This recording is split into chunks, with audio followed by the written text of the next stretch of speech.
noches desde acá, desde España, a todos los participantes, a todos los interesados que están confiando en este proyecto. Vamos todos juntos hacia una ontología moderna y responsable. Magliner Montero, ahí te estoy viendo, qué bueno verte de nuevo. Después de tantas conversaciones que tenemos por nota de voz, opinamos, nos mandamos fotos. Bienvenida, bienvenida, querida amiga, bienvenida, bienvenida. Bienvenidos todos. Gracias. Bienvenidos todos a esta edición de Hacia una ontología moderna y responsable. Vamos a hablar hoy sobre el peligro de un mal diagnóstico y las repercusiones clínicas, éticas y económicas. ¿Quién paga todos estos problemas? ¿De quién es la responsabilidad? Vamos a ver qué vamos a conversar, cuál va a ser la opinión de Maliner, cuál va a ser mi opinión. Vamos a estar en posiciones un poco distintas y vamos a tratar como me dijo Maglinier, vamos a tratar de ser bien polémicos. Tenemos aquí a la doctora Maglinier Montero, odontóloga graduada en la Universidad del Zulia, en Venezuela, y una persona líder de opinión, líder digna de escuchar hemos hablado sobre cardiología, cuidado, si no el principal tema que ella maneja, pero también es una persona calibrada y muy entendida en el tema de fibrosis dental y que ha servido mucho de contrapeso en todo esto que hemos estado trabajando desde hace años y que desde que estamos conversando como amigos y como colegas, Rosa desde San Felipe Yaracuy, Jocelyn desde Barcelona, Venezuela, que hemos estado conversando, hemos estado afinando criterios, lo que cada uno opina, lo que piensa que el otro está con errores o con detalles, vamos siempre ahí creciendo. La verdad que esto es un área bien interesante, como yo a veces he comentado, previene el Alzheimer, te hace pensar tanto y tomar decisiones y hacer planes que de verdad nos lleva muy de la mano y a veces tenemos que estarnos frenando porque hay mucha información que leer y que analizar y que pensar. Marinera Montero, como ya les decía, es líder y una estudiosa de cardiología en nuestro país, en Venezuela, es una persona eh, muy conocida, que ha publicado artículos, que ha estudiado mucho, miembro del grupo de investigación de Un Mundo Libre de Caries, creo que si mal no recuerdo, creo que tengo un error ahí uno de las palabras, pero es un grupo muy interesante, muy importante y que tiene sede en varios países porque están luchando eh, por tratar de controlar es la caries y a ver si no el resfriado, las enfermedades más prevalentes en el ser humano, ¿no? Así que además que una persona bien asentada en su hablar y en su forma de pensar, y eso me agrada mucho, una persona que no se va de bruces y que ofrece siempre lo que tiene y siempre está a la vanguardia. Cuando pueda, Magliner, y quisiera que escribiera en el chat tu cuenta de Instagram, que me parece, la de Cario Research, que me parece que es digna de que la tengan, lean su contenido, se nutran de lo que ella ahí publica, ¿no? Sí, toda una persona bien entrenada en investigación, en artículos científicos, en cardiología y en fluorosis. Yo quiero opinar lo siguiente, ¿no? Yo creo que como para dar inicio a una pequeña introducción al tema, antes que Magliner tome la palabra, después que resuelva su problemita ahí, yo quiero comentar lo siguiente, ¿no? El valor para mí de la primera consulta. Yo creo que aquí inicia, si se quiere, el problema y aquí también debería iniciar las posibles soluciones que nosotros como odontólogos podemos darle al tema de la importancia que tiene el tener o que implica también un mal diagnóstico. Si nosotros desde la primera consulta no logramos un clic con ese paciente, engancharnos, tratar de comprender sus problemas, eso se llama para mí empatía, tratar de visualizar las consecuencias que tiene de su problema.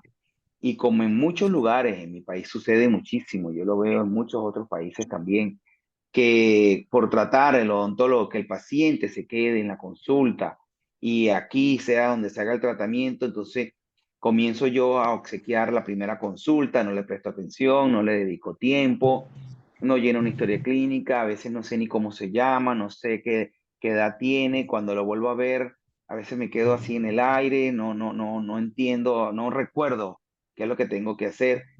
Yo creo que ahí empieza el gran problema y posiblemente ahí implique, posiblemente, como ya dije, parte de la solución. Eh, el analizar al paciente que tenemos enfrente, en escuchar a este paciente, en darle verdadero valor. Valor no estamos hablando monetario solamente, que sí debe tener un valor monetario en la primera consulta, sino valor verdadero en cuanto a información, en cuanto a ver que este paciente, si bien no es mi familia, puede ser familia de alguno de ustedes. Puede ser quien yo estoy atendiendo, alguien cercano también a alguno de ustedes. Entonces, yo creo que por ahí inicia el, esa empatía, ese conocer qué es lo que tú me estás presentando como problema y que estás solicitando mis servicios y mi conocimiento. Entonces empiezo yo a comprender, solamente desde el punto de vista de mi conocimiento y de yo recordar otros pacientes que yo haya tenido, sino también, una vez más, desde el aspecto de ser humano, de ser humilde un poco y decir, bueno, voy a tratar de resolver tu problema, de presentarte algunas soluciones que sean viables para ti, de analizar tu, tus circunstancias de vida, llámese momento, y momento desde muchos puntos de vista, momento de persona, edad, de dónde vienes y cuánto tiempo has tenido con este problema, qué es lo que han, qué tratamientos te han planteado, qué otros elementos están aquí presentes en este ser humano que tengo enfrente y cómo yo se los voy a plantear, cuál va a ser las diferentes alternativas que él puede tomar en cuenta para hacer un análisis y al mismo tiempo para tomar en cuenta la oferta de tratamiento que yo le estoy haciendo. Y desde varios puntos de vista, de viabilidad, del punto de vista económico, del punto de vista de longevidad de los tratamientos, del punto de vista de factibilidad, de tiempo que tenga él disponible para ejecutar el tratamiento. Entonces hay que hacer también un pequeño análisis que nosotros como posibles pacientes que hemos sido en el área, sobre todo de medicina, podemos ver qué es lo que nosotros hemos vivido en lo particular y familiar en el área, una vez más, de medicina. Entonces, si trasladamos un poco eso al área de la odontología y tenemos un concepto de salud, concepto moderno de salud, un concepto actual, por supuesto que hay mucho que analizar y posiblemente aquí tratando de aportar algo, vamos a ver qué tanto podemos aportar.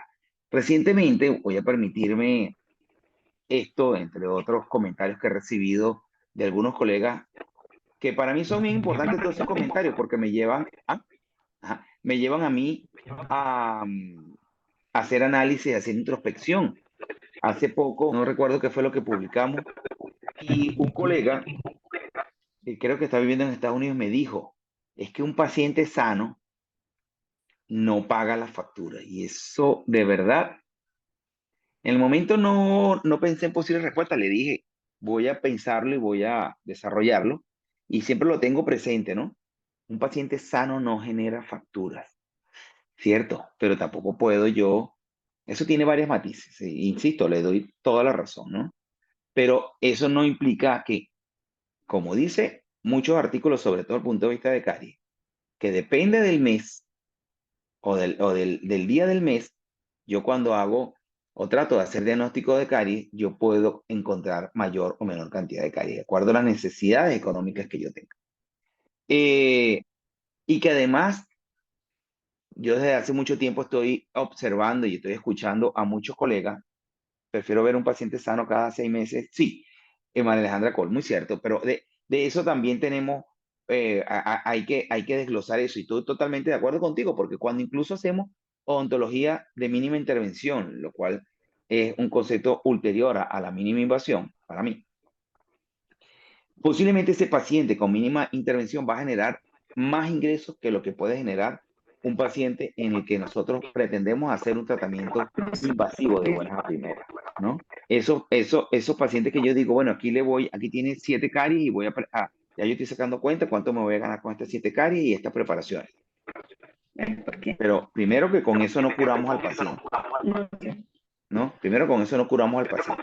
Segundo, el paciente sigue enfermo. Tercero, a veces estamos generándole mayores problemas al paciente que los que ya tenía, porque a veces no necesita hacer restauraciones, porque desde el diagnóstico ha sido, llamémoslo mal evaluado, ¿no? Yo quiero tomar en cuenta un poco un momento el diagnóstico de la caries. por tomar un ejemplo. Yo no sé, hace tiempo, hace 10 años aproximadamente, tuve la oportunidad de interactuar con una colega que estaba graduada en una universidad en mi país, en Venezuela, y ella en ese momento, ya estamos hablando que de 2013, en ese momento ya no comprendía el por qué el por qué no utilizamos ya explorador para diagnosticar caries, lo cual ya para el 2013 ya había pasado que 10, 15 años, que ya no se usaba más.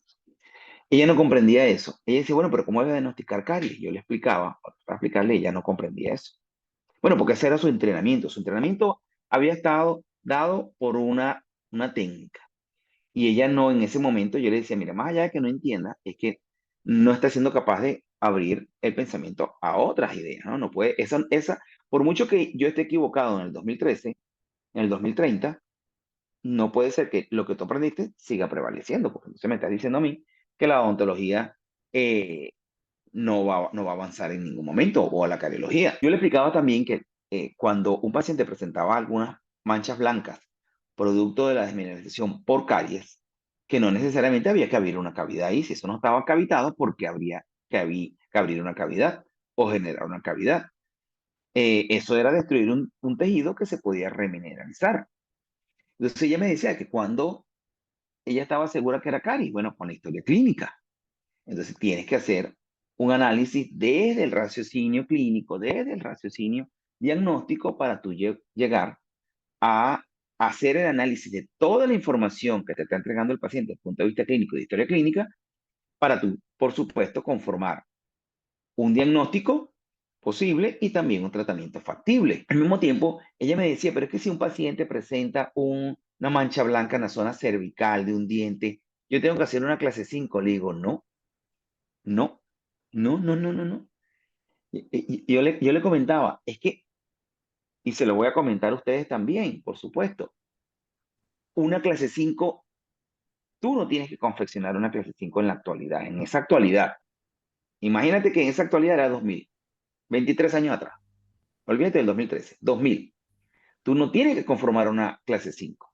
Una clase 5, muchos de los colegas que me están escuchando no saben hacer una clase 5, porque no se les enseñó, porque cuando ustedes estudiaron operatoria, ya en el tercio cervical no se colocaba amalgamas. Eso es una clase 5 para amalgamas, no para resinas. Para amalgamas tiene que tener unas paredes mesial y distal divergentes entre sí por un tema histológico, dirección de prisma del mal. El techo de la cavidad, que es la pared incisal u oclusal de esa cavidad clase 5, tiene que ser preferiblemente paralela al contorno del gingival. Y además de eso, la zona cervical tiene que seguir el contorno completamente de la zona cervical. No necesariamente tiene que tener una forma ovalada o de sonrisa. No, no, es muy distinto. Y la pared pulpar, llámese la pared del fondo de la cavidad, tiene que seguir el contorno de la cámara pulpar. Eso sea que hayas eliminado caries o hayas colocado una base cavitaria. Entonces, una clase 5 en la actualidad no tiene sentido realizarse para colocar una restauración adhesiva, sobre todo directa, ¿no? Donde yo llevo el material de resina compuesta o composite directamente a la cavidad. Entonces, por eso que yo hablo de que, y algunos me han escuchado, de que la clasificación de Black para mí ya no funciona. Funcionó mientras existían esos materiales. Desde los años 90 han existido múltiples conceptos para tratar de evitar mayor desgaste dentario, mayor pérdida de tejido sano, mayor pérdida de tejido que puede ser salvado. Porque no solamente la remineralización, sino también la eliminación de dentina afectada y no infectada. Y bueno, para de contar. Y si hablamos de otros conceptos, hablando específicamente de restauraciones, la cual en ningún momento cura al paciente, simplemente tapa la consecuencia de la enfermedad. Sigo escuchando también mucho que si yo, por ejemplo, voy a realizar una restauración oclusal y yo coloco base cavitaria, esa restauración tiene un costo distinto. No, eso para mí es un concepto antiguo. Estoy de los años 80 y eso lo escuchaba yo en los años 80. Eso es como odontología general infantil. Casualmente, creo que fue el domingo, lo estuve hablando con una médico y ayer con una odontopediatra. Y yo soy de pensar que la odontología infantil no debe existir. La odontología infantil lo leí yo cuando en los años 80 yo estudiaba. O sea, quiere decir que lo aplicaban mis profesores. La odontología infantil ya no debe existir. Si yo pretendo hacer una oferta de servicio de odontología infantil, es porque no conozco la odontopediatría, que es totalmente distinto a la odontología infantil. Si yo voy a ofrecer servicio de odontología infantil, es porque yo voy a atender niños desde el punto de vista del adulto. Más el niño se tiene que aprender a atender desde el punto de vista del niño. Y atender niños no es solamente, ay, bueno, voy a adaptarte a la consulta. Yo atiendo niños, pero yo no sé adaptar niños a la consulta porque yo nunca he tenido este entrenamiento formal. Los manejo de alguna forma porque ya el odontopediatra me los remite adaptados. Y yo, bueno, trato de mantener un poco la línea conversando con el odontopediatra. Pero yo tengo muchísimas dificultades, entonces yo no puedo ofrecer un servicio de odontología infantil. Y si hablamos de odontología general, yo pregunto a muchos, si hablamos de odontología general, y si yo soy odontólogo general, ¿por qué no atiendo a un paciente que tiene herpes labial o bucolabial? Sí.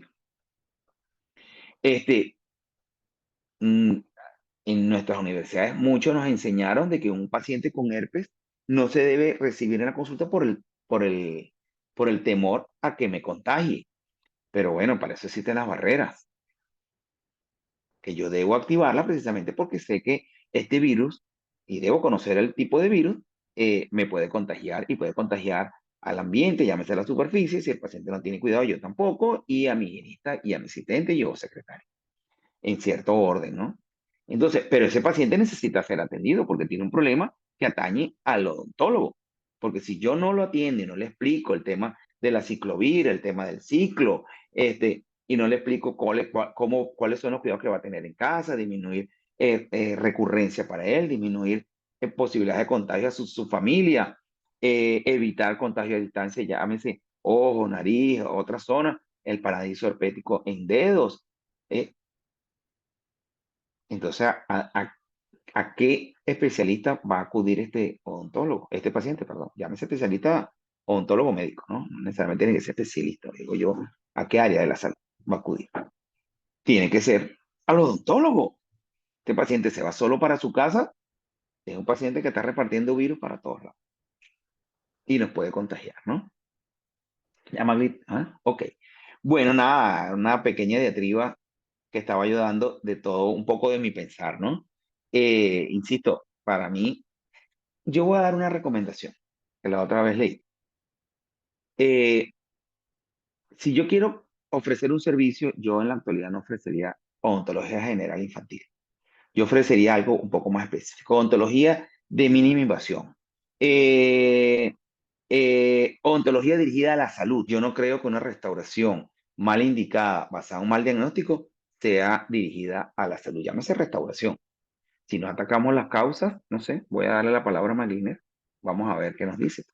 Bienvenida de nuevo, Magli. Todo tuyo. Y bueno, sí, sí, ya escuché todo ese gran aporte, muchísimas cosas que comentar y también estuve leyendo en el Messenger, en el chat, pues los aportes de los participantes. Voy a comenzar a compartir pantalla porque precisamente lo que queremos el día de hoy es un poco, pues, comentar todo esto de una forma que nos genere más preguntas que dudas o respuestas. Es decir, vamos a plantearnos todo eso que sabemos, que nadie lo dice en voz alta, y pues para saber qué hacer, cómo hacer, y en grupo pues poder discutir un poco todo esto y que bueno, a largo plazo o a corto o a mediano plazo, pues entonces podamos entre todos buscar una solución a todo esto. Y bueno, cuando se nos ocurrió hablar sobre el peligro de un mal diagnóstico es porque venimos de recibir una excelente conferencia, un curso genial que nos brindó estrategias para identificar los defectos de desarrollo del esmalte que nos los dio el doctor Natera hace poco. Hablando sobre esto, pues se me ocurrió pensar, ajá, y si nosotros como odontólogo cometemos el error no intencional de confundir una cosa con la otra o confundir un defecto del desarrollo del esmalte con una lesión de caries.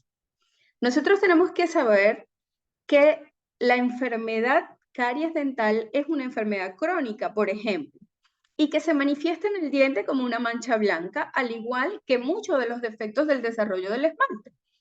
Pero entonces, si toda mancha la tratamos como mancha que desde el punto de vista estético queremos mimetizar, queremos regularizar el color de la superficie, entonces, ¿qué pasa con esos pacientes que realmente esa mancha blanca es producto de una lesión de caries y nosotros simplemente nos estamos conformando con un tratamiento sintomático de esa lesión?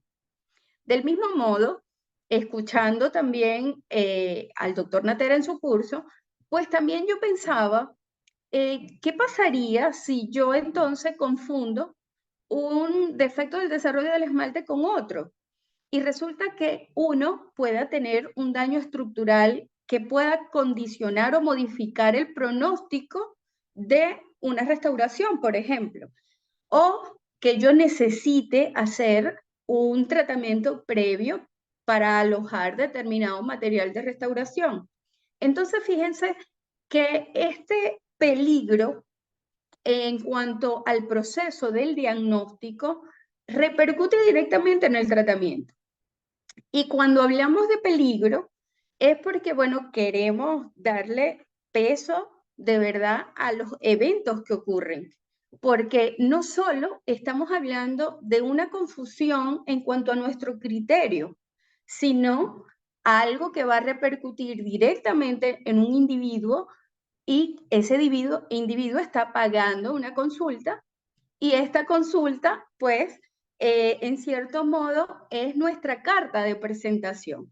Por lo tanto, si nos equivocamos o no, si tomamos las decisiones acertadas o no, pues va a repercutir en nuestra práctica profesional. Y recuerden que, de cierto modo, la publicidad, la mejor publicidad que existe es el boca a boca, el paciente referido. Mira, ve con él que tiene las habilidades, tienes el conocimiento, pero además te educa, te ilustra, te va conduciendo en lo que sea que tengas en cavidad bucal.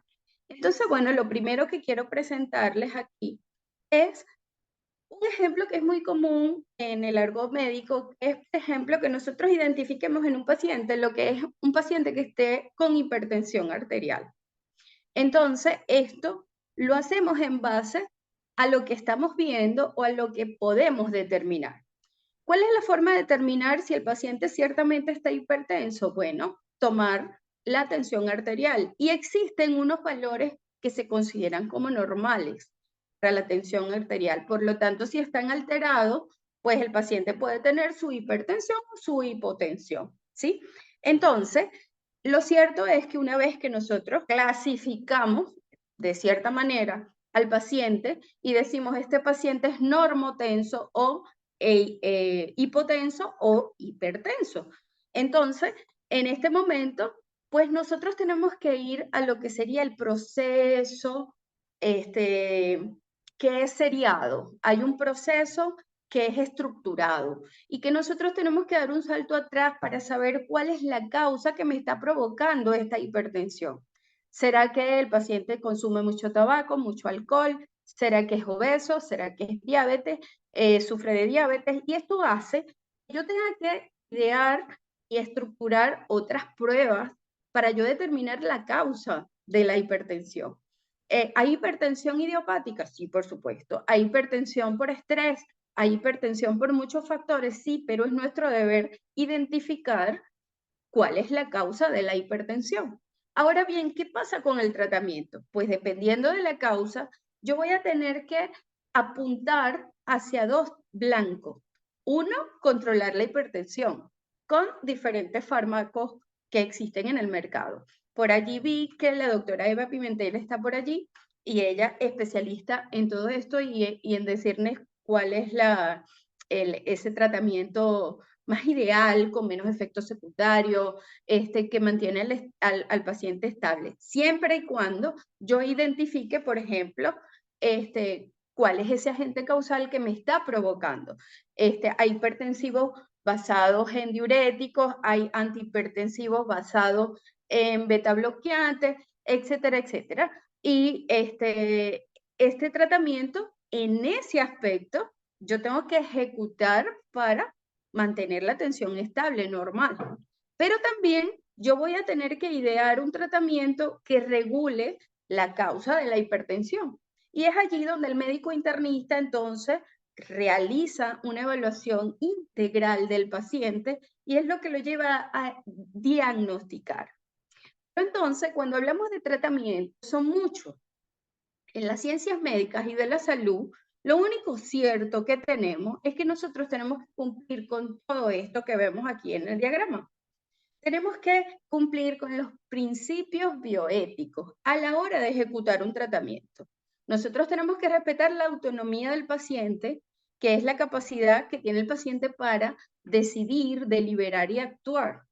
Tenemos que respetar que todo tratamiento que ejecutemos tiene que cumplir con la beneficencia, es decir, brindar a cada ser humano lo que le podría mejorar una condición o lo beneficiara. Pero al mismo tiempo es muy cónsono y está íntimamente relacionado con la no maleficencia, que consiste en realizar acciones que aunque no generen un beneficio directo, pues logren evitar los daños. Entonces, aquí, cuando se discuten pues todos estos principios bioéticos, entran a colación o salen en la palestra esto de administrar, por ejemplo, un fármaco para enfermedades como, por ejemplo, el cáncer, donde determinado fármaco quizás genere más efectos secundarios colaterales que van a enfermar aún más el paciente. Entonces, aquí comienza pues la balanza médica a debatir sobre cuándo estamos dando la beneficencia y cuándo estamos a expensa de esto, pues cayendo en que estamos provocando dolor, malestar, náuseas, vómitos, y etcétera, etcétera. Y esto no es aislado, esto es todo tratamiento que nosotros realizamos, siempre lo vemos como que es lo mejor para el paciente. Pero es lo mejor desde qué punto de vista. Desde nuestro punto de vista o desde el punto de vista de un odontólogo que se graduó hace 70 años, o desde el punto de vista de un odontólogo recién graduado, o desde qué punto de vista estamos enfocando que ese tratamiento sea lo mejor para el paciente. Por supuesto, lo ideal es que entonces la comunidad médica llegue a un consenso donde nosotros generemos el mal menor, elegir aquella alternativa que tenga menos consecuencias y que si estas consecuencias pues sean menos graves de las que se deriven, ojo, del no actuar. Es decir, ¿qué es preferible? ¿Lo dejamos así y lo observamos? ¿O actuamos, participamos directamente y nos involucramos? Y allí es cuando efectuamos un tratamiento. Pero entonces, ¿hasta qué punto vamos a llegar? ¿Qué tan invasivo vamos a hacer? Y con todo lo que les estaba diciendo, todo ese preámbulo que nos dio el doctor Natera al principio de mi participación, o antes de mi participación, tiene que ver con todo esto. Es decir, cuando vamos a tratar, ¿hasta dónde vamos a llegar? ¿Será mejor no tocar, dejarlo allí? ¿Será mejor que cuando tratamos una lesión de caries cavitada, hasta dónde vamos a llegar? Vamos a evitar la endodoncia, vamos a darle tiempo a ese diente que responda, vamos a hacer una remoción selectiva del tejido afectado e infectado, ¿hasta dónde vamos a llegar? Y esto se aplica, fíjense que nosotros, por supuesto, me disculpan, pero mi línea de investigación siempre ha sido caries, pero esto se aplica a todas las enfermedades bucales, sea de tejido duro, sea de tejido blando, y por supuesto, hablando de las dos enfermedades más prevalentes en cavidad bucal, como es la caries dental y las enfermedades periodontales. Entonces, todo esto se aplica la no intervención versus la intervención, pero por supuesto, generando un mal menor, ¿ok? Por supuesto, la igualdad supone reconocer a todas personas con el mismo derecho de atención y no podemos excluir de la atención a diferentes personas que se ubican en estratos sociales distintos o en sitios geográficos o hacer ningún tipo de discriminación. Ahora bien, ¿qué pasa con todo esto? Que la odontología, lamentablemente, existe un margen que va desde el tratamiento menos costoso hasta el más costoso, por supuesto.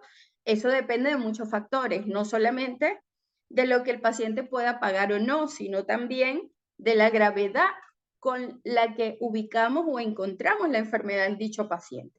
Entonces, bueno, dicho esto, fíjense cómo todos estos principios éticos se tienen que evidenciar en nuestra práctica diaria y nosotros tenemos que incorporar eso en nuestra práctica diaria.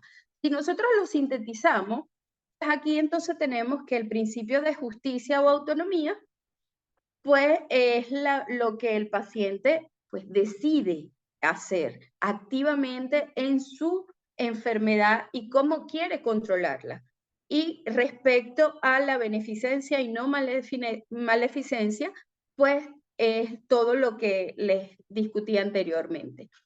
Cuando esto se manifiesta o se explora a nivel social, pues tiene una conducta que, si bien deja de ser individual, comienza a involucrar muchas más personas.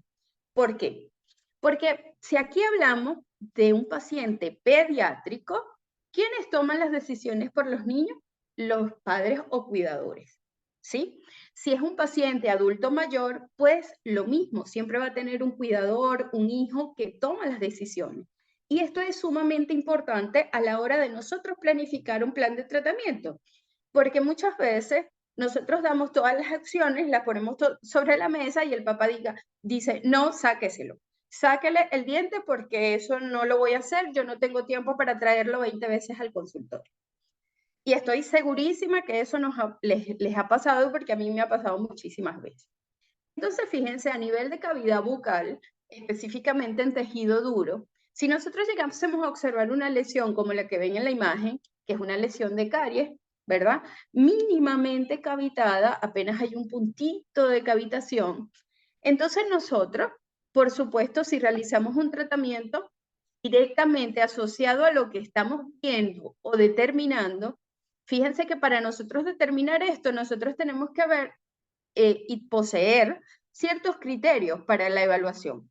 Porque fíjense que no hace mucho tiempo atrás, la Organización Mundial de la Salud, cuando uno hacía estudios epidemiológicos, decían que una lesión de caries tenía que haber cavitación de la estructura, pero además yo tenía que tocar con la sonda WHO de la Organización Mundial de la Salud, por sus siglas en inglés, y yo tenía que percibir dentina reblandecida.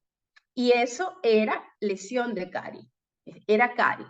Es decir, todos los estadios previos no eran considerados lesión de caries. Por lo tanto, a nivel de estudios epidemiológicos, antes de, bueno, de 50 años para atrás, podemos decir que había un subregistro de lesiones de caries, ¿sí? Actualmente, nosotros incorporamos una gran gama de lo que es el proceso de la lesión de caries, de la menos severa hasta la más severa. Entonces, fíjense que aquí esto sería como un 3 de IGDA, ¿sí?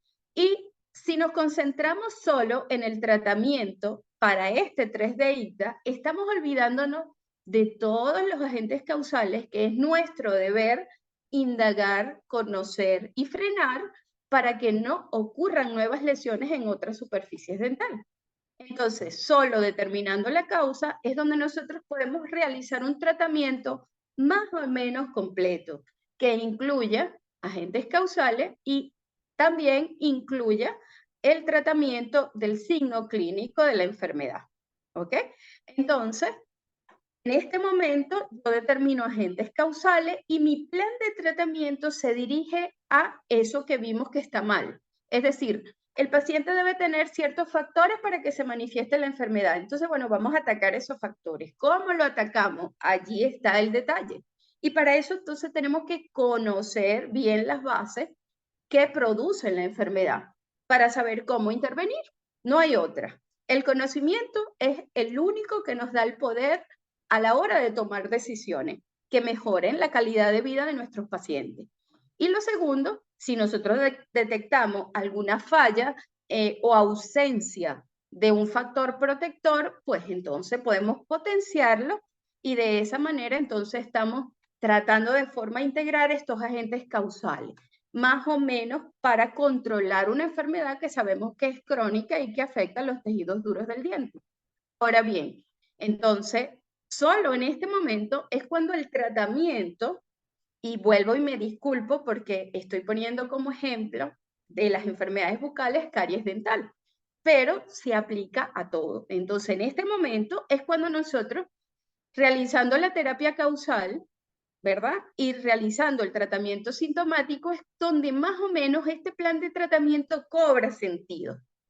Y ustedes me dirán, bueno, doctora, pero ¿cómo hacemos en este caso? Porque si yo tengo agentes patológicos que no puedo eliminar del todo, pues entonces ustedes tienen que conocer a su paciente, tienen que saber todos esos detalles minuciosos que los lleve a ofrecerle un plan alternativo. Bien, y solo así, entonces es que ustedes pueden controlar una enfermedad que se está manifestando en cavidad bucal. Si solo tratamos los signos, pues estamos mal. No estamos controlando las enfermedades bucales y solamente nos estamos pues cerrando a el hecho de que estamos viendo al diente como el órgano donde se está manifestando la lesión, o estamos viendo al periodonto afectado, donde se está manifestándole esa enfermedad periodontal, pero estamos divorciando la cavidad bucal del resto del individuo y eso no puede ocurrir. Este diagrama lo encontré en la web, aquí les dejo la página, es de una casa comercial, pero me encantó cómo ilustran. Por esta parte, están observando cuando emerge el diente deciduo, luego a cavidad bucal, la posterior maduración en boca, luego la sucesión del diente permanente, exfoliación del diente primario y luego cómo emerge el diente permanente de la cavidad bucal. Pero al mismo tiempo estamos viendo como un proceso normal de DEMI-REMI que ocurre fisiológicamente y que los invitamos después a futuros cursos donde pueden fortalecer más este conocimiento, ¿verdad?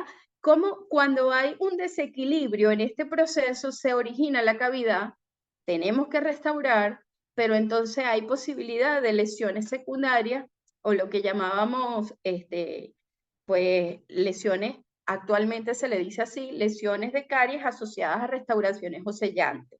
¿Ok?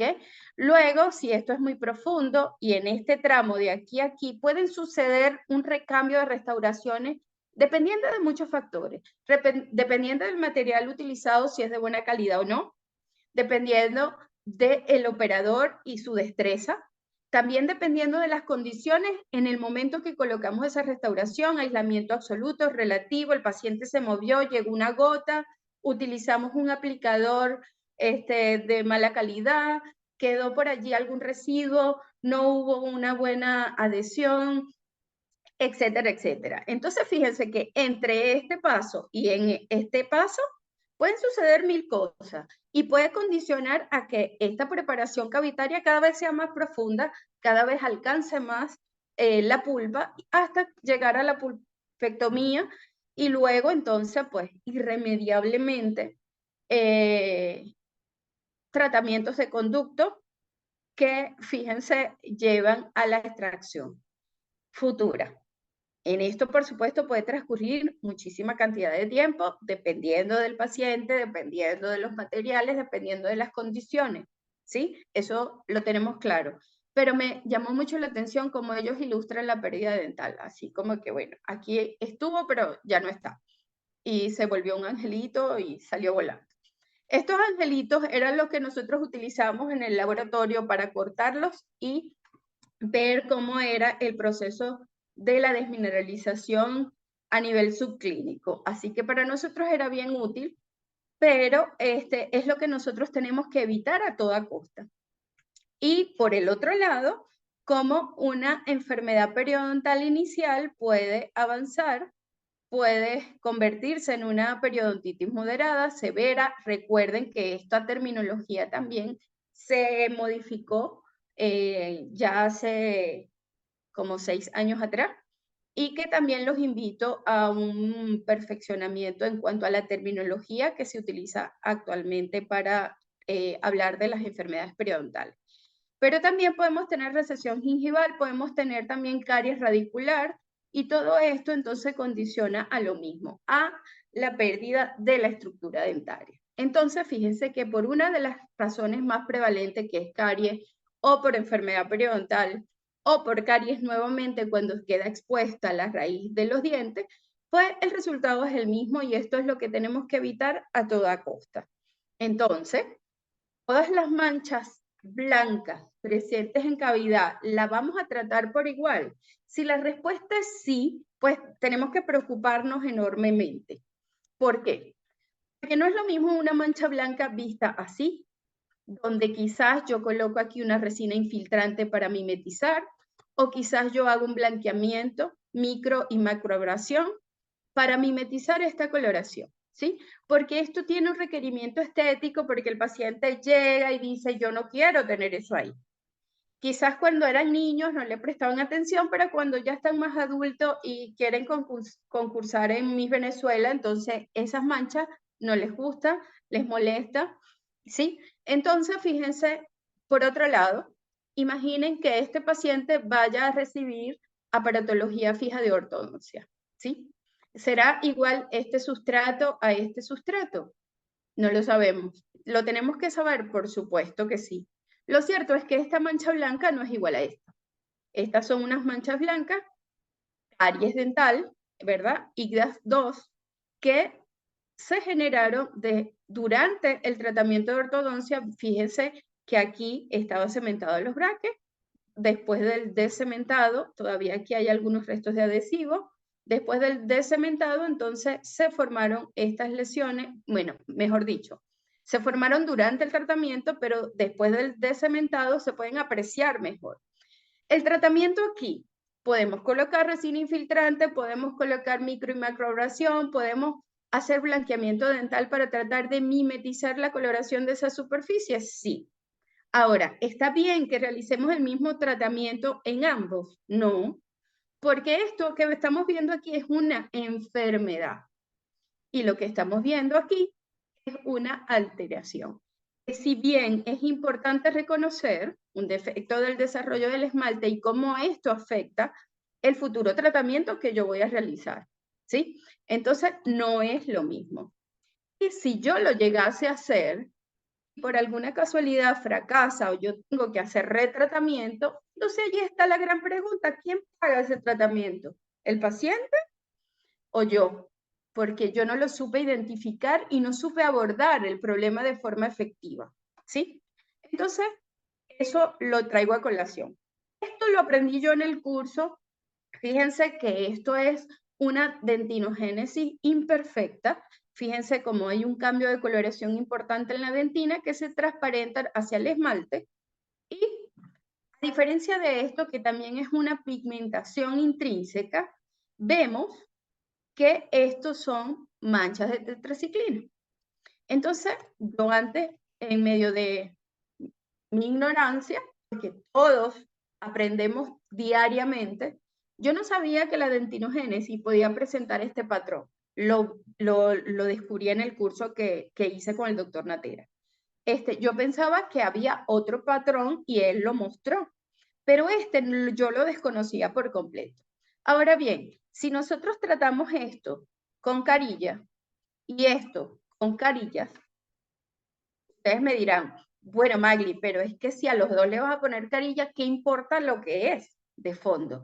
Pues resulta que sí importa muchísimo, porque en este caso, la dentinogénesis imperfecta, este diente tiende a la fractura, es más frágil, la dentina está afectada. Por lo tanto, yo tengo que darle las indicaciones apropiadas al paciente. Ok, yo te pongo carilla, pero hay un 50% de fractura si tú no cuidas los dientes, si tú la masticación no es controlada, si tú tienes hábitos patológicos como de morder algunos objetos, etcétera, etcétera. Entonces, fíjense que esto marca la diferencia. Y entonces, ¿qué hacemos? ¿Qué hacemos allí? ¿Cómo nos libramos de este problema?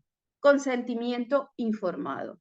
Hablar con el paciente, dar toda la información que se tenga que dar y disponer del tiempo necesario para que él comprenda lo que tiene en boca, comprenda el tratamiento y participe activamente en la selección del tratamiento. ¿Ok? Entonces, consideramos tejido remanente, es necesario identifiquemos manchas blancas, saber cuándo es un defecto del desarrollo del esmalte y saber cuándo es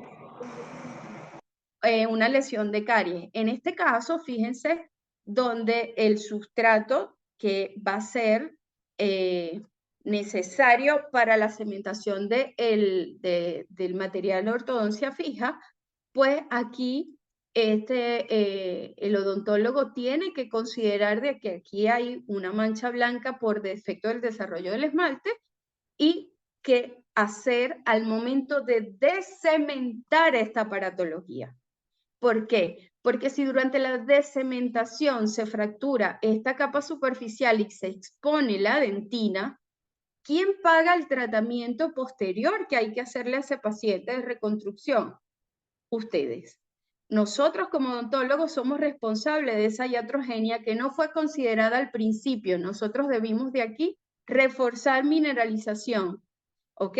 Y luego, con sumo cuidado, retirar la aparatología fija. Entonces, eso es sumamente importante. Esto es otro aspecto. Este paciente tiene fluorosis dental y resulta que cuando se coloca aparatología de ortodoncia, durante la fase en la que se están haciendo los movimientos, llega un momento donde ese paciente puede tener mordida tope a tope o borde a borde. ¿Qué pasa en ese caso? Hay tendencia a la fractura de los bordes incisales porque ese diente está fluorótico, tiene un esmalte fluorótico. Y si el ortodoncista no reconoce que estos dientes tienen fluoruro en su constitución y por supuesto está afectada la dureza, pues ese paciente puede tener fracturas que la observan aquí. Hubo que regularizar los bordes incisales, ¿sí? A causa de esa fractura. Entonces, ¿qué debe prevalecer en la toma de decisiones? Este es otro aspecto que nosotros tenemos que hacer un stop a la hora de proponer, porque ciertamente nosotros tenemos que considerar lo que el paciente quiere, pero debe prevalecer las recomendaciones que nosotros le damos desde las bases científicas sólidas, desde qué enfermedad tiene, cómo estamos sugiriendo detener dicha enfermedad y cómo estamos proponiendo, pues, reconstruir eso que está allí o remodelar o hacer el tratamiento que sea necesario para que tanto los tejidos duros como blandos, pues, regresen a la normalidad. Es nuestra obligación que el paciente esté en un estado de salud.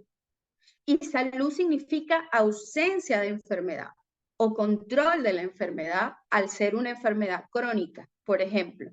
Entonces, nosotros tenemos que escuchar al paciente, ciertamente. ¿Él tiene que participar en la toma de decisiones? Sí. Y allí es cuando regresamos a los principios éticos, porque él tiene su derecho, tiene su autonomía, tiene voz, tiene voto, es su boca, es su cuerpo, pero ustedes tienen que dar las indicaciones. Hubo un caso donde aquí en Europa hubo una demanda hacia un odontólogo a causa de un tratamiento de ortodoncia. ¿Qué sucedió? Ganó el paciente. A pesar de que el profesional tenía consentimiento informado, firmado por el paciente era menor de edad y las personas que tomaban las decisiones por él eran sus padres. En una consulta, el odontólogo detecta lesiones de caries asociadas a el acúmulo de biopelícula en los dientes, pues con la aparatología de ortodoncia fija. ¿Qué ocurrió después? Él advierte a los padres que estaba sucediendo eso y que era necesario quitar la ortodoncia. Los padres se negaron porque no había concluido el tratamiento de ortodoncia y pues ya habían pagado una cantidad considerable de dinero. Resulta que entonces él lo hace constar en la historia y en el consentimiento, pero luego de la finalización, el paciente tenía lesiones de caries cavitada y no cavitada por toda la boca. En algunos casos había que hacer endodoncia en algunos dientes, reconstrucciones importantes en los dientes anteriores, superiores, etc. Bueno, estragos completamente a nivel un paciente que estaba pues enfermo de caries dental. Los padres pues entonces van y demandan al odontólogo porque esa no era el trato no era que él quedara con toda esa problemática que tenía los dientes alineados, pero pues con cambios de coloración importantes, con caries dental, con cavitaciones, etc. ¿Qué dice el juez? El juez dice que a pesar de tener la advertencia que el odontólogo realizó a los padres, la última palabra la tenía quien conoce sobre salud o enfermedad, que es el médico tratante, el odontólogo o ortodoncista que estaba colocando y realizando el tratamiento ortodóntico. Por lo tanto, era su deber retirarlo y llegar a un acuerdo económico con los padres antes de llegar a este resultado final, pues, en boca. ¿Ok? Entonces, fíjense cómo todo es algo integral, cómo las decisiones se toman en conjunto, pero al mismo tiempo, quien conoce del estado de salud, enfermedad en boca son ustedes. Y que esto debe prevalecer. ¿Por qué les traigo esta imagen? Esto es un surco profundo, retentivo y pigmentado. Todo lo que anteriormente nos decía que era signo indicativo para tallar una cavidad clase 1. Actualmente, en cariología, este surco se deja así en pacientes adultos, porque si el paciente tiene 30 años y nunca ha desarrollado lesiones de caries, pues no tiene por qué desarrollarlas ahora.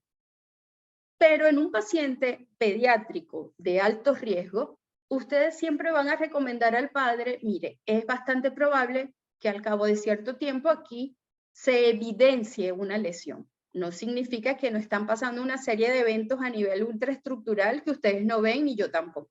¿Ok?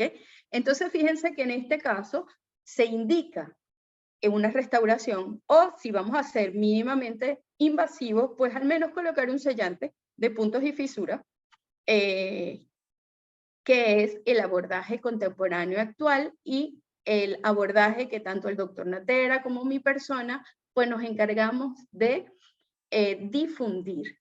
Nosotros no podemos hacer que este diente entre en el ciclo de restauraciones sucesivas. ¿Qué es lo que están viendo aquí?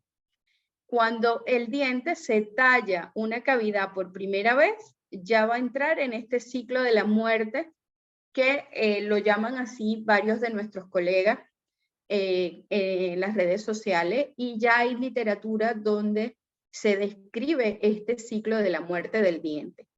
¿Por qué? Porque de un sellante donde se realizó ameloplastía, pues pasamos a restauraciones pequeñas, restauraciones de resina, la necesidad del tallado de una cavidad que anteriormente alojaba un material de restauraciones con ciertas características. Actualmente disponemos de materiales odontológicos con capacidades adhesivas importantes y no se justifica pues un tallado excesivo de cavidades para alojar restauraciones, ¿ok?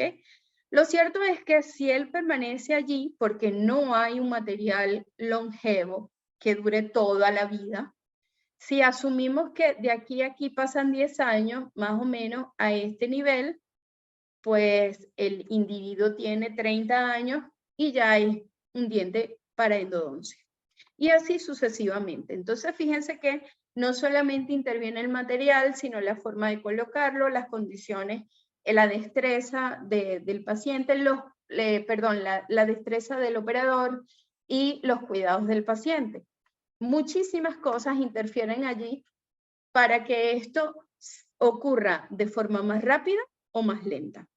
Ahora bien, si nosotros aquí, en este intervalo, nosotros retrasamos el momento en el cual se talla, entonces nosotros vamos a evitar que el paciente entre a ese ciclo y, por supuesto, estamos retrasando y alargando más el momento en el cual va a entrar.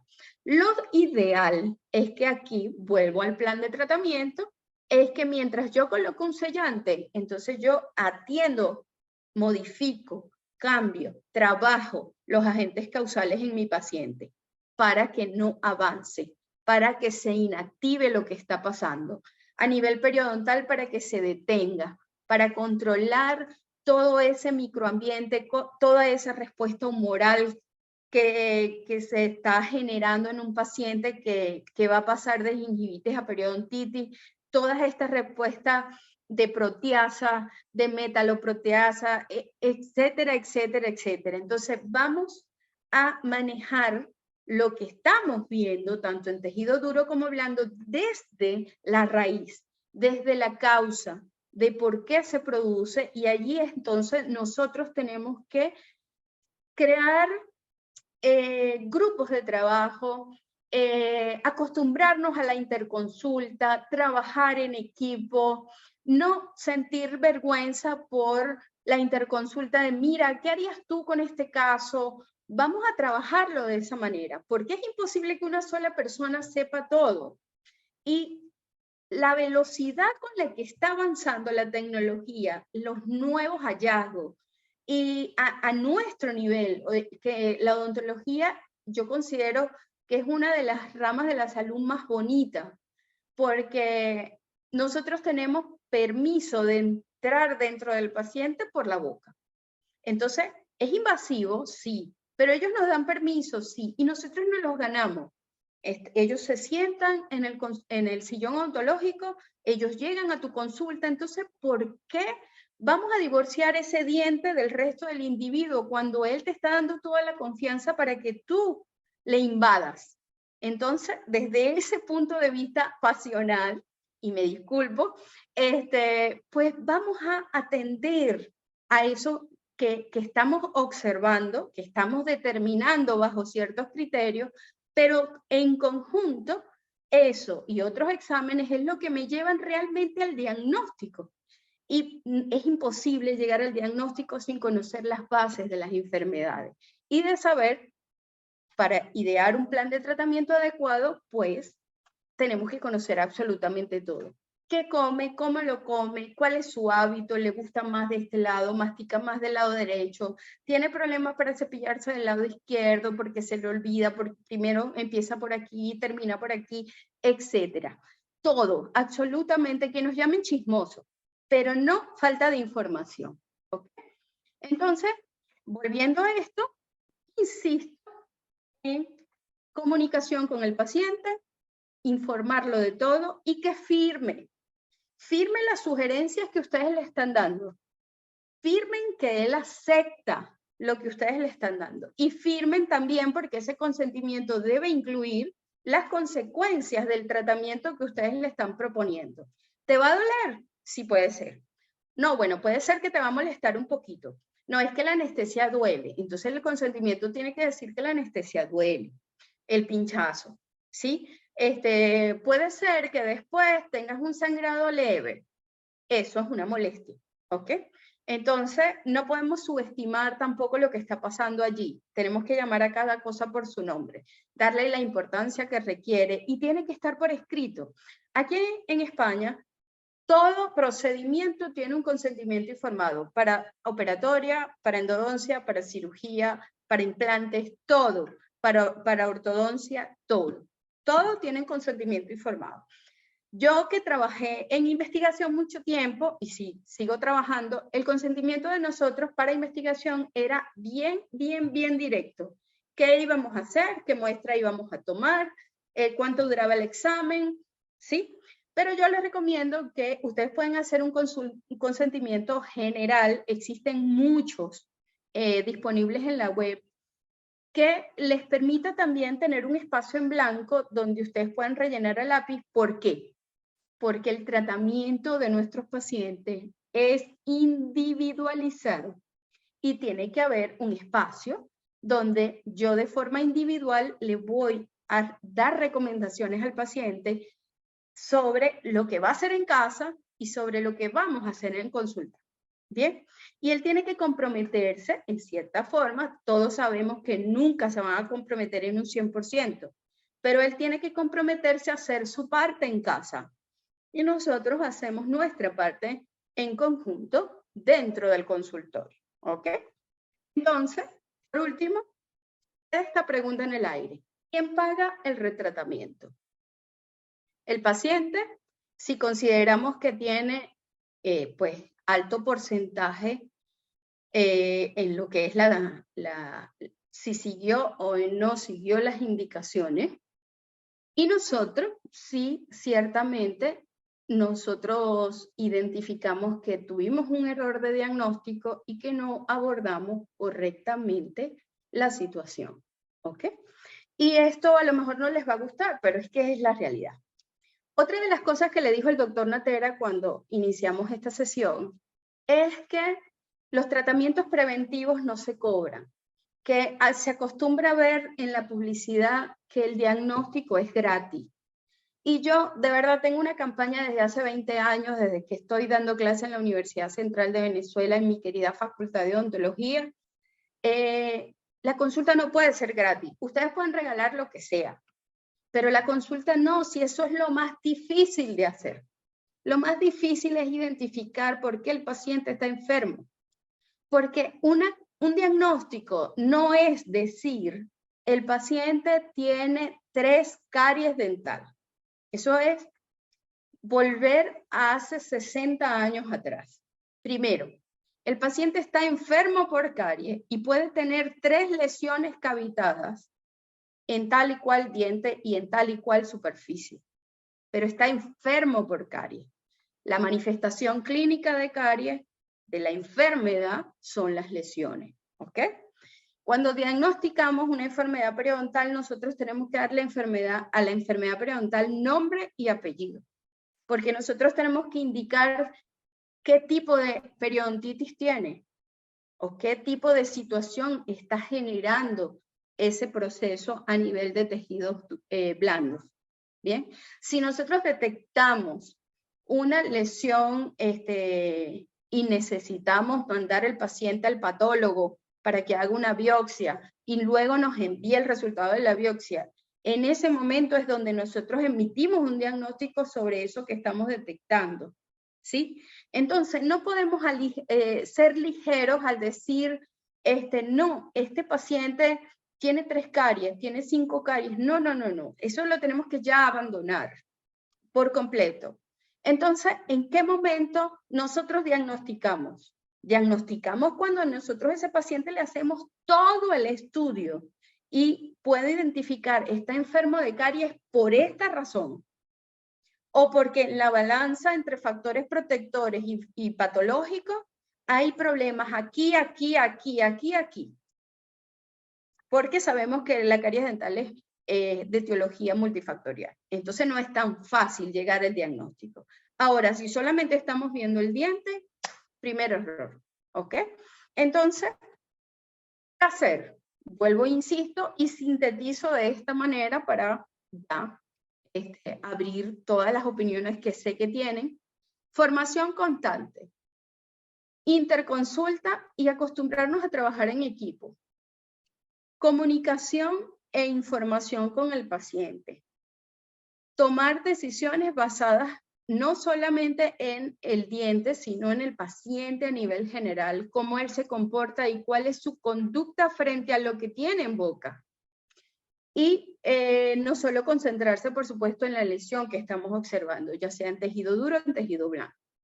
Emplear el consentimiento informado, no solamente para que quede por sentado todo lo que estamos observando, describiendo y proponiendo, sino también como un respaldo legal de nuestra toma de decisiones en respetando la autonomía del paciente y considerando que lo que se va a ejecutar, si bien en algunos casos no me puede parecer pues del todo correcto, pues hay que respetar la autonomía del paciente o de su representado en dado caso. ¿Ok? Entonces, bueno, muchísimas gracias por permitirme mostrarles esto.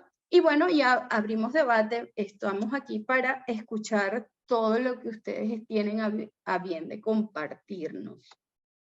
Dejo de compartir. Que quería conversar contigo de, de este caso que quería mostrárselo a todos, que lo habíamos visto hace tiempo, ¿te acuerdas? En estos días, perdón, la semana creo que pasada.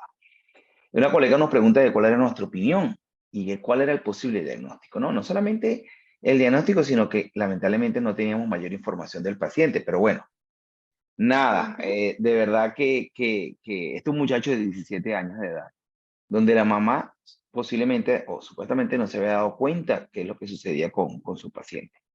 Y lo lleva al odontólogo precisamente porque se da cuenta de lo que sucede, cosa que me parece extraño porque él tiene una restauración muy amplia en uno de los centrales. Pero bueno, quería ver tu comentario al respecto y luego conversamos de otro. Bueno, no, evidentemente este paciente tiene lesiones de caries que ya llegaron a la cavitación, le está la dentina expuesta, pero esto no, si bien la progresión o la velocidad con la que esto progresa es relativa del paciente, pues es imposible que la mamá no se haya dado cuenta, a menos que el chico nunca hubiese abierto la boca ni nunca hubiese compartido un desayuno, un almuerzo, una cena en familia, ¿no? Importante. Si bien en los adolescentes, pues la conducta se modifica y hay sustitución de unos hábitos por otros que pueden condicionar la velocidad con la que cavita la lesión, pues en este caso yo creo que hay algo adicional. Yo creo que este paciente comenzó a fumar o quizás el efecto de los vapers. Hay que averiguar un poquito más allá en íntimo con este paciente para saber qué puede estar generando esta aceleración tan grande, ¿no? Porque esto hay una pérdida pues considerable. Sí. Considerable. Sí. Aquí hay, por supuesto, la restauración en el incisivo central, pero estoy segura que estaba igual de grave que el vecino. Entonces, en este caso, y bueno, hablando del diagnóstico, es importante crear un ambiente pues propicio en nuestra consulta para que estos pacientes que se sienten pues, si se puede decir cohibidos, ¿no? Pues se abran. Y allí precisamente existen instrumentos que pueden servirnos de guía a la hora de preguntar esas cosas que son delicadas. O sea, por ejemplo, el consumo de estupefacientes, cómo lo consumes, bueno, comenzaste cuándo, cómo utilizas, si te llevas a la mano el polvo y lo colocas sobre los dientes anterosuperiores, o si estás utilizando algún tipo de droga inhalada, X. O sea, hay que indagar y hay que buscar la forma de que ellos se abran. Por experiencia, nosotros intentamos una vez hacer un estudio con estos pacientes, pero es muy difícil no mantener el anonimato, sino que ellos sientan total confianza a la hora de responder a las preguntas. ¿Ok? Pero cuando es un solo paciente, dos pacientes que ustedes detectan así en consulta, pues como les digo, pídanle a la mamá que espere afuera o al papá, y ustedes van conversando con ellos a medida que van haciendo un tratamiento quizás local, hacer que ellos reconozcan la importancia, que si siguen haciendo lo que están haciendo, ninguna restauración va a durar, ¿ok? Ojo, no estoy diciendo que este paciente, pues, consuma estupefaciente, ¿no? Algún tipo de droga, no. O sea, estoy diciendo que es bastante probable que lo haga. Y nuestro deber es indagar al respecto y, bueno, hacerles entender que cualquier tratamiento que se haga en boca, si siguen las condiciones intrabucales que llevaron a esto, pues no hay ninguna restauración que vaya a permanecer allí. Claro, ¿Ok? claro, claro, claro. Y ahora tenemos este otro, bueno, este no, este es de efecto de desarrollo del esmalte, pero este sí, que lo conversamos ahí, que nos envió la foto la doctora María Alejandra Col, en donde llegamos a la conclusión, primero que fue una situación un poco controversial entre nosotros mismos, entre todos, incluyendo la doctora Col, porque este es un niño de 14 meses de edad. Refiere la mamá que los dientes ya erupcionaron a boca con algún problema y al parecer hay un defecto de desarrollo del esmalte acá, sumado a un proceso de caries importante. El aporte de algunos odontopediatras que tuvimos en el curso que editamos el domingo en relación a la identificación y diagnóstico de los DD fue retirar todo consumo de carbohidratos, de azúcares, remineralizar y cubrir si había algo de sintomatología evidente y esperar a que siguieran erupcionando estos dientes y algunos otros que no han erupcionado a ver qué tal, cómo aparecen bajo la supervisión de un odontopediatra. Entonces, es importante esto porque si aquí no hay un diagnóstico preciso, lamentablemente no tenemos fotografías mejores ni mayor información todavía. Por ahí la doctora Cual dijo que en estos días va a ver a este niño. Este va a ser un niño que va incluso, se va a transformar esto en un problema familiar bien importante. Ojalá esto sea caries, que si se quiere es el de todos los males, el no tan malo, porque si es amelogénesis imperfecta, de verdad que no hay un futuro muy, muy agradable para esta familia, a menos que se conforme un equipo bien importante, bien enterado sobre estos problemas, para enfrentar estas situaciones que son bastante severas, ¿no? Y la otra situación que tenemos es esta que ya había mostrado también, y que si bien aquí hay un tema de caries, también aquí hay que identificar líneas de fractura, pérdidas de soporte posterior. El pigmento oscuro es el que menos me preocupa a mí. El paciente refiere consumir mucha alcachofa, pero bueno, si bien hay un proceso acá de caries, aquí hay un proceso también de deterioro de la función, una vez más por pérdida de posteriores. Y bueno, hubo aquí lamentablemente una pequeña o mala identificación de algún DD, donde si llegara a existir, porque realmente la fotografía y también, tampoco los datos que nos aportaron no fueron de los más detallados, los mejores, si llegara a existir, yo creo que también no es un mal mayor acá, ¿no? Aquí el peor de ellos es esa, una oclusión traumática por exceso de función. Aquí podemos ver al lado izquierdo una cantidad de líneas de fractura, ese esmalte está muy estresado. El odontólogo refiere que las caras palatinas de los anteros superiores están bastante íntegras, lo cual nos lleva a nosotros una vez más, a un proceso de deterioro por atracción posiblemente con la poca información que, repito, que tenemos. Entonces, un mal diagnóstico acá va a llevar a un total desastre en estos pacientes en situaciones severas. Imagínense si fuera una situación inicial o leve. Va a llevar a restauraciones, a retratamiento, como dijo Magliner, a una serie de repercusiones. Y yo quisiera completar un poco todos los comentarios de Magliner en relación a la diferenciación por parte del profesional y la reivindicación de la importancia de la odontología. La odontología no es solamente hacer restauraciones, la odontología ha evolucionado, como dijo ella, enormemente en los últimos 20, 30 años que yo me haya enterado. En el área operatoria yo he tenido que reaprender la operatoria de lo que yo aprendí cuando estudié. Creo que he tenido, no que reaprender, botar el disco duro, porque hay discos duros mejores y más, y de mayor capacidad, 3 veces. El primero, más 2 veces más, este es el cuarto disco duro que tengo. Con información nueva. Ahora hay que aprender a procesarla y a entregarla a nuestros pacientes, ¿no? Vamos a ver las Doctor, preguntas. Dígame. antes de pasar a las preguntas, con respecto al caso del niño, Ajá. ustedes me pasaron otra foto donde se ve la arcada inferior. En la arcada inferior está afectado, Este, usted no la muestra aquí, pero en la otra foto ajá. salen los dientecitos inferiores y ¿Tú dices están este? afectados. No, no, no. Ah, ok. En este mismo caso del bebé. Ah, ok, ok, ok. Tengo una Ah, no foto me acuerdo. donde se ve. Ah, Entonces, en esos casos, pues hay que evaluar porque la lesión de caries deja rastro. Y allí está nuestra destreza en identificar, porque la lesión de caries, si bien, fíjense que esta cavitación es como un socavado bastante regular, o sea, parece un sacabocado o una cucharita de helado. Pli, pli, pli, en todos los dientes, ¿ok? En el inferior también.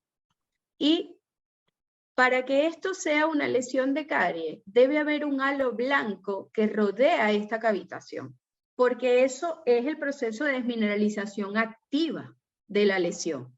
Entonces, sobre este caso, me gustaría, si la doctora me lo permite, en el futuro curso que vamos a tener sobre diagnóstico diferencial, pues esto sería excelente para plantear precisamente esas características que me ayuden a identificar cuando hay una lesión. Yo no puedo decir que esto posiblemente hay una lesión de caries, pero después del defecto. Es decir, lo primero que ocurrió no fue la lesión, hay un defecto y luego apareció la lesión de caries en la dentina expuesta, ¿sí? ok. Entonces, esas son cositas que hay que pues, profundizar y cuando yo insisto en la formación continua es porque continuamente estamos aprendiendo. Conforme vamos identificando, afianzando criterios y conociendo la enfermedad, porque es imposible llegar al diagnóstico exacto sin conocer la enfermedad. Ahora, en el caso siguiente del paciente adulto, yo me atrevería, incluso apostaría algo a que ese paciente tiene una hipofunción glandular. Es probable. Entonces, en estos casos, cuando ustedes ven un panorama así, un patrón tan agresivo, algo de saliva, disminución del flujo salival, algo hay por allí. Porque estas coloraciones oscuras me hablan de que aquí hubo una inactivación en algún momento, pero luego hay sitios con una lesión activada, o sea, una lesión activa completamente. Como en lo que es que yo estoy como una tonta marcando con mi indicador.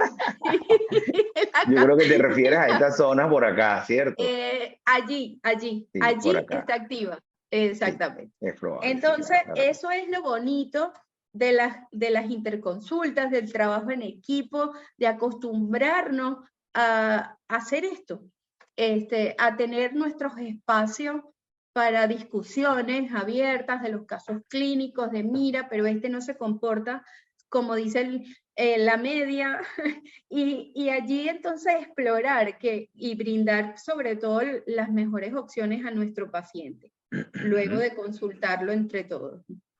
Claro, claro. Mira, por acá tenemos una pregunta que... ya va.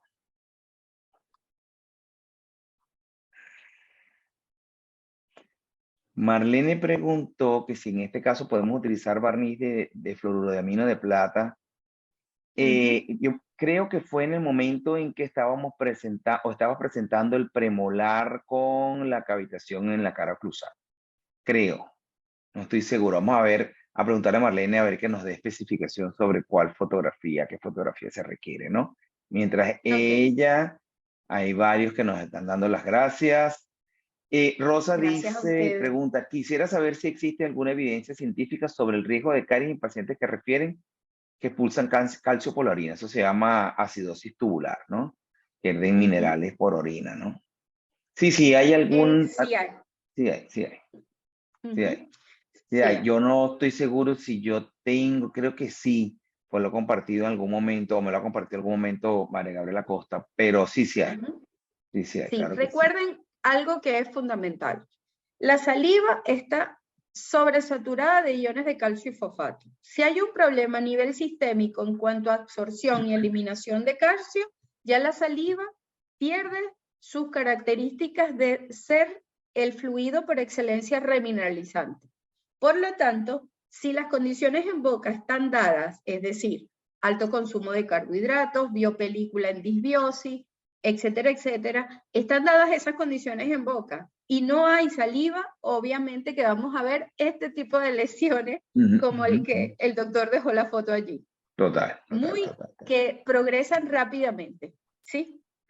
María Alejandra dice que el pacientico que estabas comentando de nuevo va mañana para Ajá. hacer más indagación con la historia clínica. Muy bien. Excelente, excelente. Una vez más, por acá, justo lo vi, ok, ajá, perfecto. Una caries inactiva puede activarse, creí que ya no volvía a activarse. Sí, sí. Sí Sí, puede claro, claro, claro. activarse nuevamente y por eso es que tenemos que registrarla en la historia clínica o en la ficha clínica, como la queramos llamar. Ujú, Porque las condiciones intrabucales van a cambiar en algún momento porque nosotros somos seres humanos fluctuantes que comemos cosas distintas, que hoy nos provoca una cosa y mañana otra y que lo agarramos por moda también. ujú, Entonces, ¿qué pasa? Cuando se cambian las condiciones intrabucales generadas por hábito o por situaciones sistémicas o farmacológicas, como lo que les estoy diciendo, modifica la saliva, salimos embarazadas, llegó la menopausia, etcétera, etcétera, pues las condiciones intrabucales van a cambiar y una lesión que pueda estar inactiva, pues se inactiva. Y por eso es que nosotros tenemos que tener eso registrado en la historia y observarla cada cierto tiempo para ver en qué estado está. Lo ideal es que tan pronto se active, ¿qué es lo que nos dice esa activación? Que el paciente está enfermo y tenemos que entonces tratar de volverlo a normalizar las condiciones, ¿sí? Esto me lleva a mí a completar un poco lo que dice con que el riesgo de caries que se determina de un paciente es actual, no es Sí, no, para otro momento. El riesgo de caries es en el presente. El paciente sí, ahora tiene un riesgo de caries. Puede ser que mañana u otro día el paciente cambia. modifica su riesgo de caries. El punto está, como tú dijiste, en la motivación y en el control que tengamos sobre ese paciente. Ajá, ¿qué Exacto. barniz de flúor aconseja y pasta de dientes para complementar en casa? ¿Cada cuánto tiempo suelen hacer las remedializaciones? Adri, Barniz de ¿remedializaciones flúor, bajo qué condiciones? barniz de flúor, consultorio. Sí, claro, cómo no. Sí, Barniz de cualquiera que flúor, sea de buena consultorio. calidad, El de barniz una de marca flúor no en reconocida. casa. ¿Sí? En Ujú, casa, ¿qué podemos?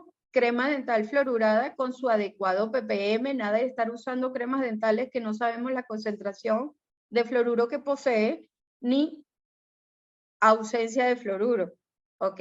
Hay varias corrientes que prefieren no utilizar fluoruro, hay otras opciones que además del fluoruro hay otros agentes remineralizantes como fosfopectídeo de caseína o con arginina. Todo lo que potencie la mineralización siempre está a favor del equilibrio de remineralización, desmineralización, ¿sí? ujú. ¿Se puede sustituir, por ejemplo, un enjuague fluorurado por una adecuada técnica de cepillado? No. Es decir, lo principal en casa es cepillado. En caso de niños, monitorearlo 2 veces al día. Importante que no se vaya a dormir sin cepillarse los dientes. Con una crema dental fluorurada adecuada a su edad y adecuada también la cantidad de crema dental que se coloca en el cepillo. Por Ujú. allí hay mucha información al respecto. Casi todos nuestros amigos odontopediatras la tienen en sus Instagram y los invito a visitarla porque el odontopediatra para mí son mis superhéroes. El odontopediatra tiene la ventaja de recibir al niño a temprana edad, modificar hábitos y hacer que ese niño sea un adulto sin enfermedad. Entonces, esos hábitos se inculcan a esa edad. Discúlpeme Ujú. el paréntesis, pero eso. Ahora, No, sí, totalmente enjuague de acuerdo. bucal, crema dental en casa. Lo demás en consulta, ¿sí? Ujú, ujú. Comentan por ahí que este paciente puede ser que consumió estupefacientes, mal higiene, bulimia, de ahí el interrogatorio total, total. Que por favor escribas por ahí los remineralizantes alternativos. Sí, ahí por favor, Maggie, en el chat. El Ujú. barniz XT de 3M va mejor que el Climpro, porque el comercial que me había dicho que para el primer caso que expuso, Alfredo, era mejor el barniz, pero todavía no lo tengo claro. Bueno, yo no he hecho ningún estudio clínico donde compare barnices, por lo tanto, de primera mano no me atrevo a dar indicaciones. Mi sugerencia es buscar evidencia científica. Sí, sí. Pueden revisar estudios comparativos. Ustedes en los buscadores introducen palabras claves, por ejemplo, barniz de fluoruro, estudio comparativo. Y así van descartando, siempre basado, viendo bien la metodología, cómo fue realizado ese estudio, para hacer el análisis crítico de lo que estamos leyendo. Eso es muy importante. Y eso nos ayuda a tomar decisiones a nivel de consulta clínica. Si nosotros no nos acostumbramos a buscar evidencia científica, estamos divorciando los avances más recientes que se tienen de nuestra consulta. Entonces, lo más inteligente es que antes de comprar un material, vamos a revisar un poco. Ojo, si el estudio fue financiado por la propia marca comercial, porque sabemos que va a haber un sesgo en cuanto a los resultados. Traten de buscar estudios realizados por terceras personas donde comparen el material, ¿sí? Ujú. Hay algo importante por ahí, que es también aprender a buscar la información, ¿no? Yo considero que yo soy el experto. El comercial me da la información, él no es odontólogo, por muy odontólogo que sea, se dedica a promover un producto que le conviene que compren. Yo soy el experto, yo soy el que debo recibir la información y yo la analizo y después tomo decisiones. ¿Ok? Hay Uh-huh. productos que te ofrecen, que te dicen, yo te entrego 20.000 partes por millón de fluoruro de sodio, ¿no? Y más calcio. Y resulta que hay investigaciones que te dicen, bueno, que ese no te entrega 20.000, sino que te entrega 18.000. Eso no está malo. Pero bueno, hay que simplemente estar claros en eso, ¿no? Necesariamente lo que me dice el comercio es exactamente la verdad, ¿no? Además de otros procesos, ¿no? Mira, Sí, gracias por la paciencia de todo y bueno, seguimos. seguro, seguro. Un abrazo a todos, que estén bien. Gracias a todos por estar acá.